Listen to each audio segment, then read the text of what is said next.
Hello everyone, welcome back to my channel. If you're new here, my name is Alexa, and in today's video I'm going to be reading books from Dollar Tree. I did this a couple of weeks ago and it very quickly became my most popular video, so obviously we have to do another one. So we're at Dollar Tree, we're gonna go in, see what books we can find, and then I will give you guys a haul, and then we'll do a reading vlog and I will review the Dollar Tree books for you guys. So let's head in.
Alright, so we got a couple of books at the previous Dollar Tree and now we're at the second Dollar Tree.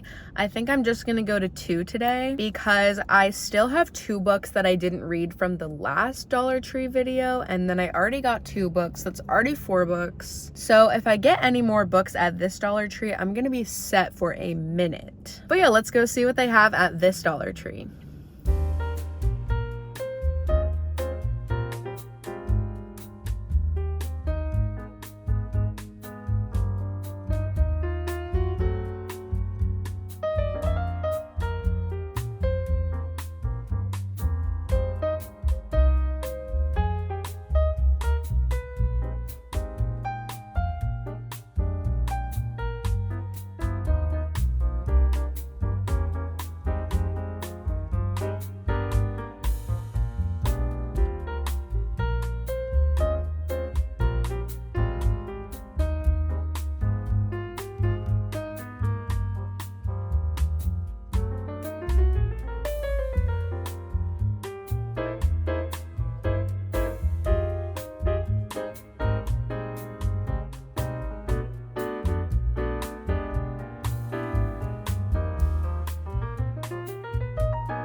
All right, I just got back from Dollar Tree and it's time to show you guys the books that I got. So I picked up 2 books at the first Dollar Tree. I've never heard of either of these books before, but they both really caught my attention for different reasons, so they had to come home with me. These books are from what I call the super fancy Dollar Tree. It's the one with the price check scanner in it. It's a little bit more of a drive for me to go to that one, but they usually have a good selection, and so I feel like it usually ends up being worth it. Also, I had no idea, but apparently other people's Dollar Trees are like really janky. So I was feeling especially lucky to have such nice Dollar Trees during my trip today. So the first book I grabbed is The Confessions of Frannie Langton by Sarah Collins. So this is giving me like historical thriller vibes, which if you guys have been watching my videos, you know that I haven't always been the biggest fan of any type of historical fiction. But as of lately, it's definitely something that I'm more open to reading, and I think this one definitely sounds up my alley. All of London is abuzz with the scandalous case of Frannie Langton, who is accused of the brutal double murder of her employees,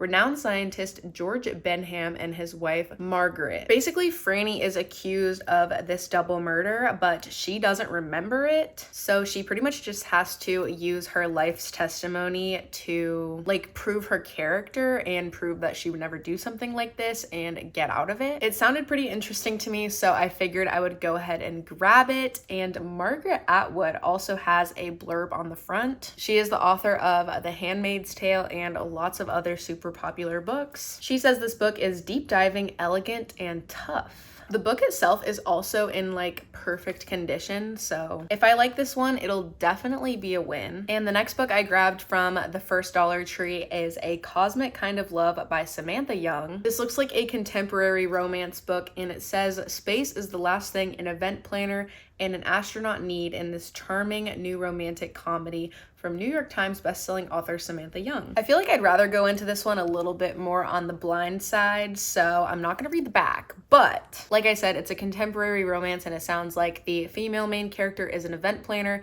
and the male main character is an astronaut, so I'm sure she ends up planning some type of event that he's involved with, and they're probably gonna have some type of connection in the romantic department. Also on this book, Tessa Bailey and Elena Armas have both blurbed it, and they are both really popular romance authors, so I don't know, this could be a good one. As far as the condition of this one, it's pretty good. I think the bottom of the book is a little scuffed. I don't know how well you can see that, but I feel like that wouldn't really bother me if I was buying this at like Target or Barnes & Noble. If there was a book at Target or Barnes & Noble that was in this condition, I would probably reach for a different copy, but if this was like the only book that there was and I was already planning to buy this one, I feel like the condition wouldn't really bother me, and it definitely doesn't bother me for $1.25. Now, I feel like the mystery of how books end up at the Dollar Tree is still kind of unsolved. A lot of people were commenting on my last video that a lot of books that have marks on the edges are like overstock books or something like that, and then somehow they end up at Dollar Tree, but these books don't have any marks on them. And like I said, this one is in perfect condition and this one is like near perfect condition, so I'm still not entirely sure where these books came from or how they ended up at Dollar Tree. I sometimes wonder if how well the books sell plays into whether or not they end up at Dollar Tree or not. I'm not really sure, but in my last video, I found some books that I loved at Dollar Tree, so, you know, one man's trash is another man's treasure. It's kind of hard for me to come to a conclusion about why exactly these books are at Dollar Tree. Overstock,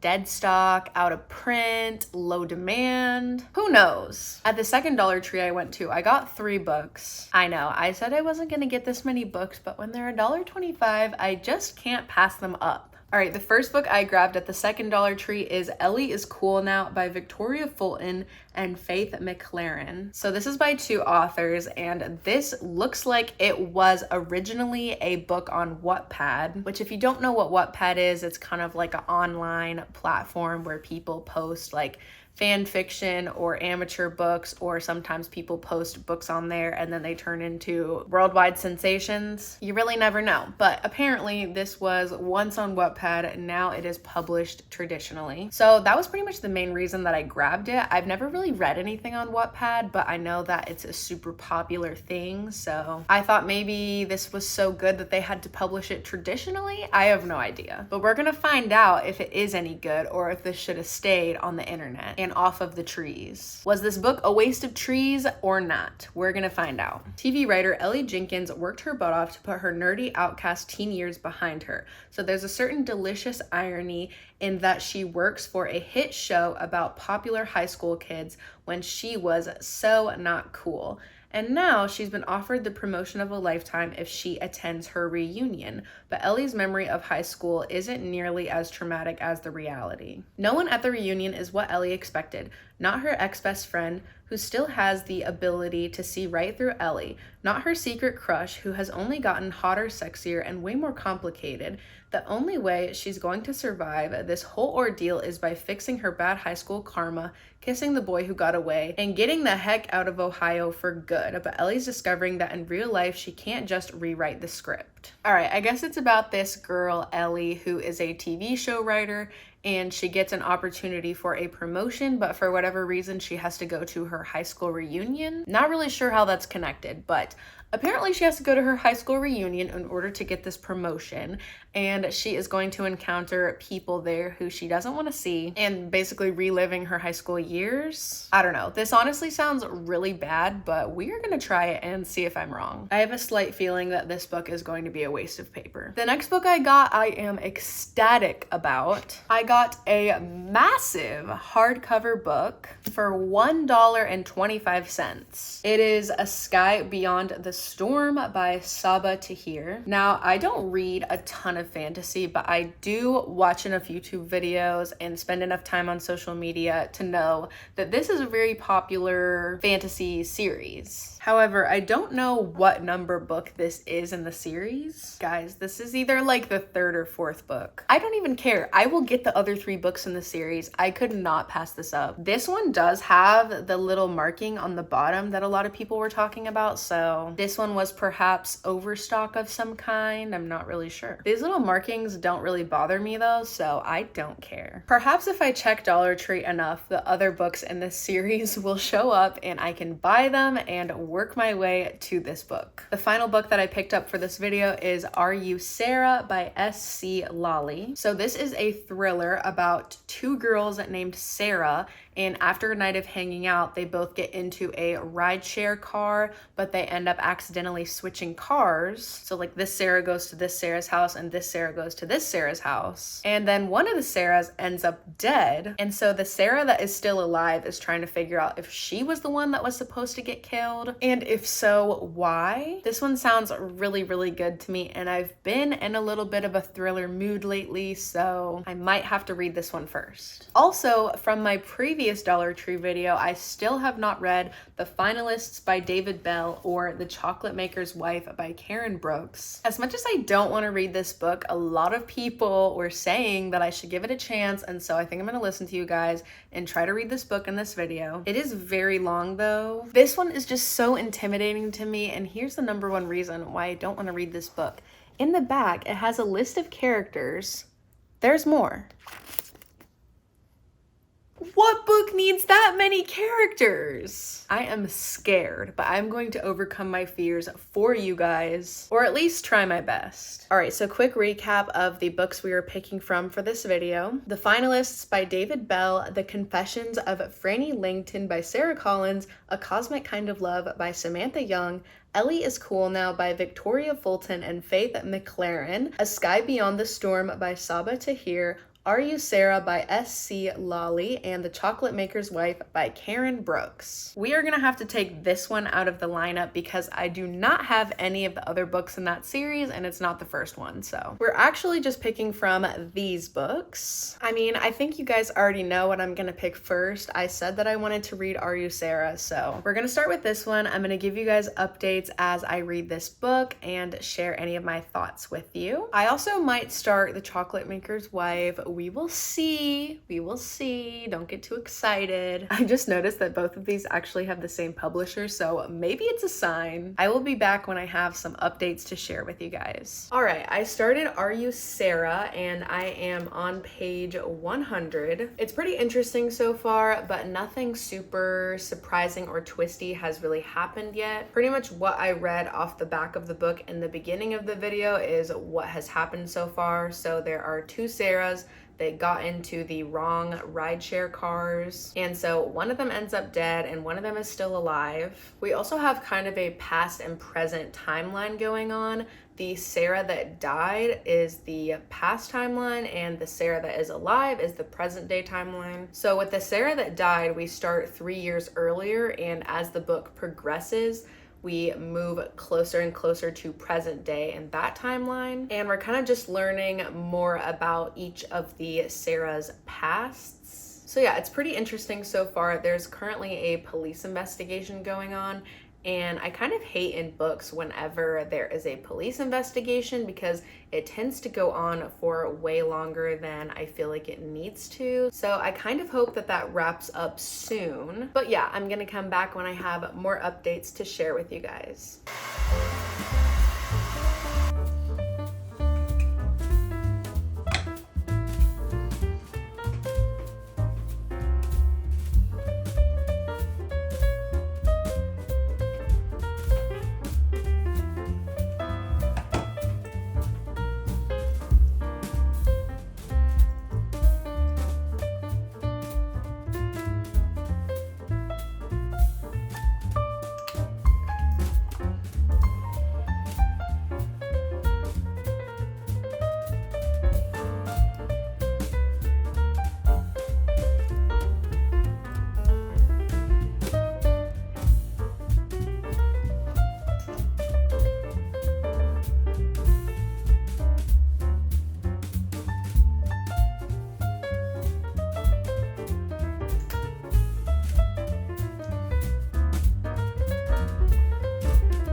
Good morning. Happy Tuesday. I am about to peel some boiled eggs that I just made, and I finished Are You Sara this morning, so we're gonna talk about it. I think last time I updated about this book, there was a police investigation going on for the Sara that died. So by that point, we kind of get a bunch of different suspects thrown at us. There's Tommy, who is the Sara that died's ex-boyfriend. That whole situation is giving toxic relationship, bad boyfriend, major red flags. So this guy Tommy makes a pretty convincing suspect. Then we get introduced to a professor at Sara's school named Professor Miles. We also get introduced to AJ, which is one of Sara's friends. We also get introduced to a character named Jason, who is a part of Sara's past in a really shady type of way. I guess I don't want to spoil exactly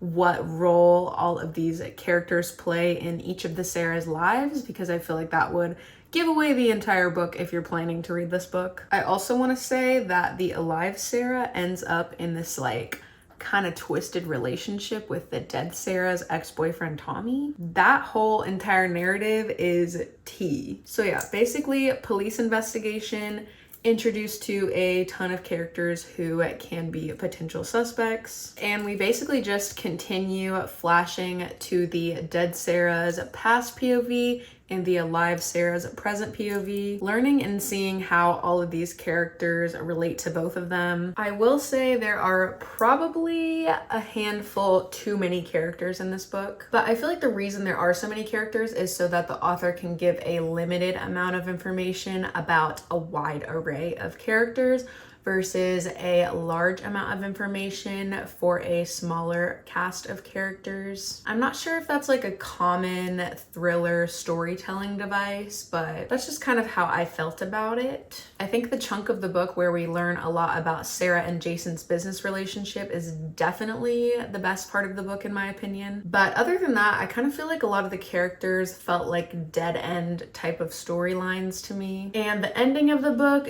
did not have the payoff that I was hoping it would. So yeah, I did feel very invested in this book, but overall I think it just ended up being a little bit lackluster in my opinion. But I will say for $1.25, I feel like this is still a pretty good book. I've had some hits, I've had some misses with Dollar Tree books, and so I feel like this one is pretty middle of the road in my opinion. So I'm going to eat my eggs and I'm going to start the second book of this video, which is going to be Ellie is Cool Now by Victoria Fulton and Faith McClaren. Unintentionally matching this book today, but like I said, I'm gonna eat my eggs and I'm gonna start this book, and I'll be back when I have some more updates.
I've been having a bit of a mango fixation, and so this mango matcha is truly hitting a spot that I never knew needed to be hit. Highly recommend trying to make this. But now let's talk about what we're really here to talk about, which is Ellie is Cool Now. I don't think this book is for me. I am on page 312. I'm about to start chapter 34. I'm pretty much done with the book. I mean, I don't really feel like anything super substantial is going to happen in the last couple of chapters. I am prepared to stand corrected, but I think I will in fact remain sitting. So in a nutshell, here's what's going on with Ellie in this book. So she is a TV series writer for a show about high schoolers, and she ends up being in the running at work for a promotion, but for whatever reason her boss knows about her high school reunion.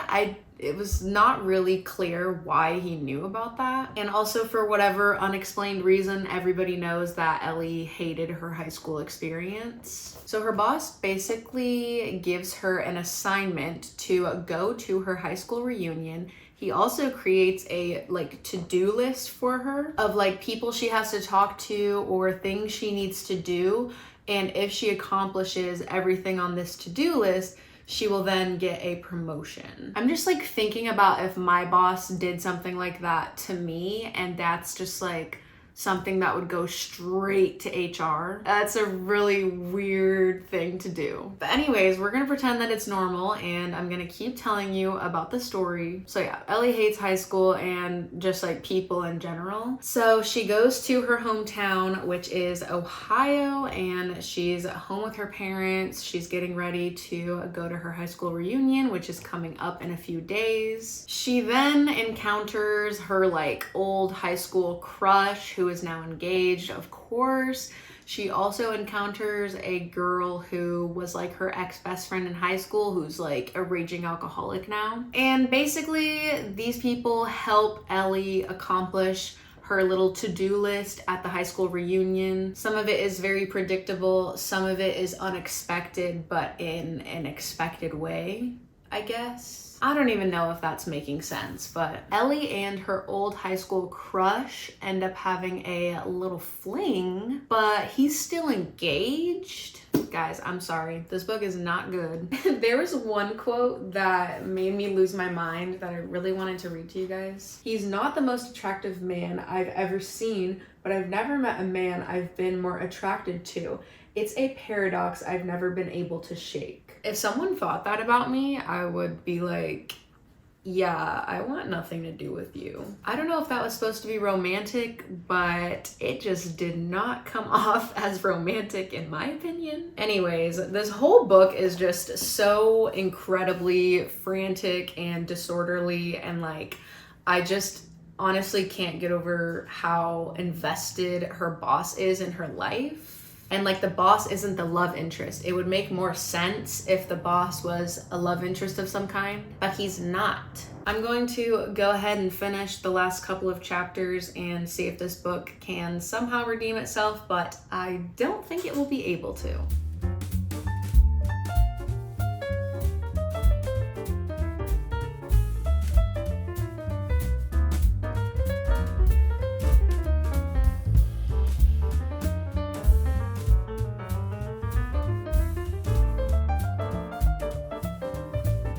So it definitely got worse. I don't really think I have anything else to share about this book right now. I think I'm just going to call it a day, and I will be back tomorrow with a new read.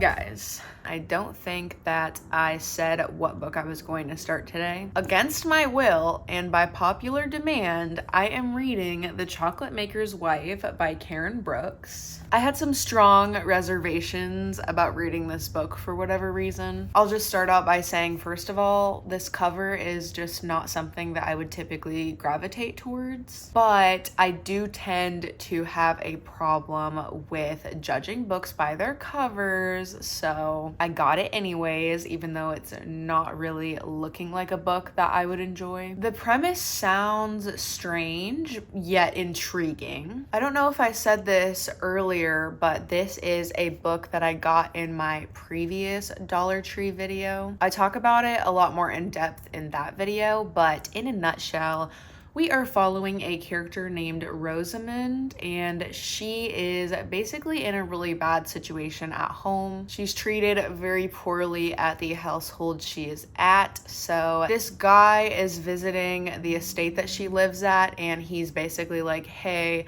I see that this girl is being treated poorly, so I am going to offer to marry her so that I can bring her back to my estate and save her from this horrible situation that she's in. And she's now going to live with me, except I am a chocolate maker. So originally I wasn't really even sure like if the house that they were living in was made of chocolate, or like if it was kind of like a coffee house, I guess, because it literally says on the back, Sir Everard's plans for Rosamund and the chocolate house involve family secrets that span the Atlantic Ocean, which have already brought death and dishonor to his name. So in my head, I was like, are they living in like a chocolate house? Like, meaning a house made of chocolate? I mean, I should know better than that, but like, it is a fictional book, so I'm like, I don't know what's going on in here. But no, it's a regular house, and they have a chocolate house, which is basically like a cafe. Apparently this whole like chocolate house thing was really big in the 1600s. At first I was kind of imagining it like hot chocolate, but I think it's kind of like its own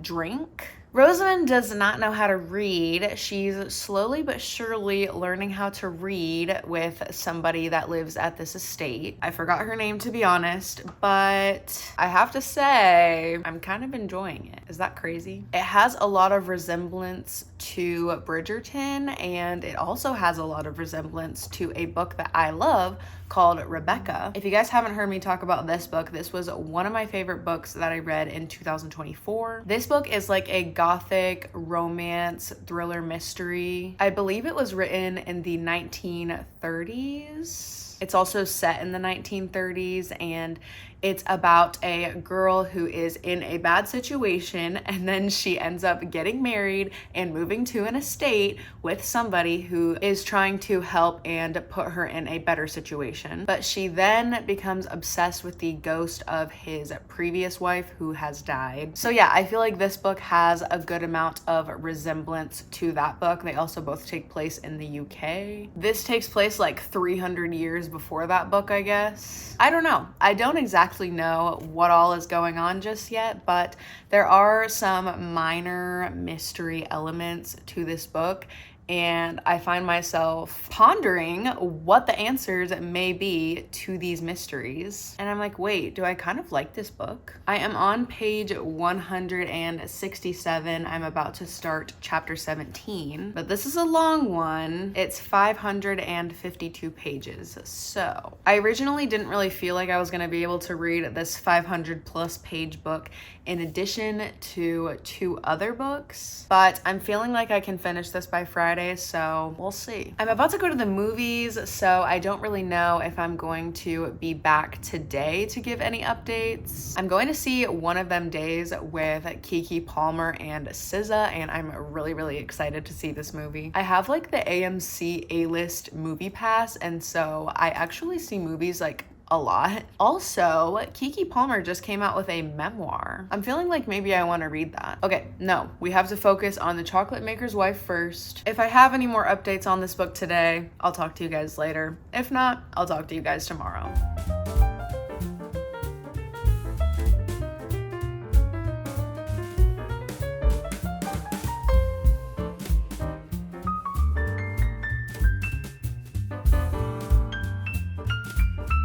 First of all, yes, I just got out of the shower. Second of all, ignore the puzzle behind me on my desk that I have been doing for the last 80 years. Now that I've addressed those 2 things, I can jump right into the Chocolate Maker's Wife updates. It's Thursday. I just got to part 4, I believe. There's 5 parts, and I have to say that the first part and the second part were both highly entertaining. However, the third part has sucked all of the life out of me, and I am now a shell of a woman. It was so terribly boring. I was falling asleep while reading it, which I haven't been doing much lately, but this book reminded me that boring books can indeed put you to sleep. But like I said, the first and second part were very entertaining. The third part, not so much. And now we have 2 more parts in the book. I truly have no idea what direction this book is going in. I mean, it's pretty much getting to the point where I can't really say too much about what is going on, because otherwise it's going to spoil the book for you. I will say that one thing I wanted to say yesterday but didn't is that Everard married Rosamund because she resembled his daughter. Her name is like Helene or Helen or something like that. So that's weird. Yeah, this book definitely has some juicy family drama, but I wanted to research this whole chocolate house thing a little bit more, because apparently this is like a real thing that I just didn't know about. So this is from the AI overview, and it says, in the 1960s, chocolate was made by roasting cocoa beans, removing the nut, and grinding the nut into a paste. The paste was then formed into a block or cake that could be stored and transported. Chocolate was a luxury item that was consumed by the wealthy population, and it was considered sinful and decadent by the church, but was eventually permitted to be consumed by its wealthy followers. So in the book, they're pretty much opening up this chocolate house, and it kind of gives the vibe of just like a cafe or a coffee shop. They definitely want to make profit from it, but in addition to that, they also want to get like town gossip, because people will go there, drink coffee, and feel a little loosey-goosey, and start sharing all of their secrets. And so this is kind of a way to gain information and intel on people. Kind of fascinating, to be honest, as a coffee shop connoisseur myself. I don't know about all this chocolate business, and to be honest, I don't really even like chocolate that much. I am a vanilla girl through and through. But I have to say that I have been surprisingly entertained by this book thus far. Aside from the third part of the book, which I found terribly boring, but I'm pretty much done reading for the day. I think I have read as much of that book as I possibly can today. I'm going to do my very best to finish it up tomorrow, and then I will give all of my final thoughts and reviews on the books. And yeah, I think that's all I have to say for the time being. I'll see you guys tomorrow. Happy Friday. I am here to talk about my final thoughts and ratings for all three of these Dollar Tree books. So the first book that I read in this video is You Sara by S.C. Lalli. I found this book a tad conflicting. I was very interested in some parts of it and very uninterested in other parts of it. So I feel like if the parts I liked were amped up more and the parts that I didn't like were taken out, this would have been a really good book. But I feel like there were just some parts that felt too obviously useless and other parts that were really interesting but just were not delved into in depth enough. So overall, this was definitely an entertaining and enjoyable reading experience.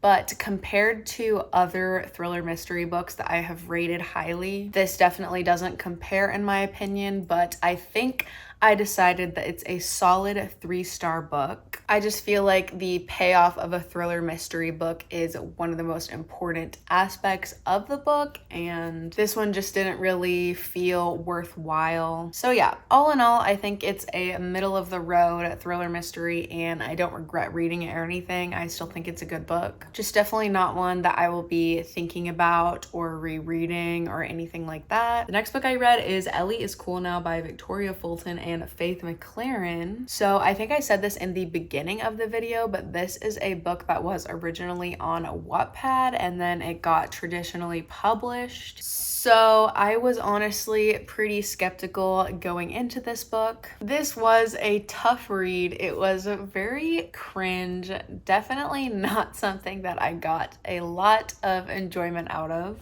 I don't even know how to describe it because there are books that are objectively bad, but I still enjoy them. But this is one of those books that I read and I just don't know how anybody got a 3 or a 4 or a 5-star experience out of this. Pretty cringe, a little bit strange, quite weird, unlikable characters, story drags on for way too long. This book is definitely just not for me, but if you are interested in reading it, no hate. I hope you enjoy it more than I did. Ultimately, I ended up landing on a 1.5-star rating for this book. The final book that I read and finished this morning is The Chocolate Maker's Wife by Karen Brooks. This is a book that I was desperately avoiding reading because I just truly did not feel like this was something that I would enjoy. But I do have to say I was pleasantly surprised by this one. I wasn't blown away, but like I said, I was pleasantly surprised. Outside of the updates that I've already given on this book, I don't really feel like I can update much more on the rest of my reading experience, just because this is such a long book and I feel like if I give any more updates, I'm going to kind of give away the book. And I don't want to do that because I feel like this is kind of worth the read. I mean, it kind of depends on what you're looking for, but if you enjoy Bridgerton, if you enjoy the book Rebecca that I talked about earlier in this video, if you want to learn more about the chocolate house industry in the 1600s, this honestly might be an enjoyable book for you. This book is very long and it almost felt like you could either cut the third part out and just make it the first, second, fourth, and fifth part, or it also just felt like it could have been 2 books. Like where the story starts and where it ends is so incredibly far away from where you started that it feels like a completely different book by the end. Which, I mean, there's nothing wrong with that, but that is just kind of me trying to explain how lengthy this book feels. But yeah, honestly, I feel like the drama in this book was definitely entertaining enough to carry me through,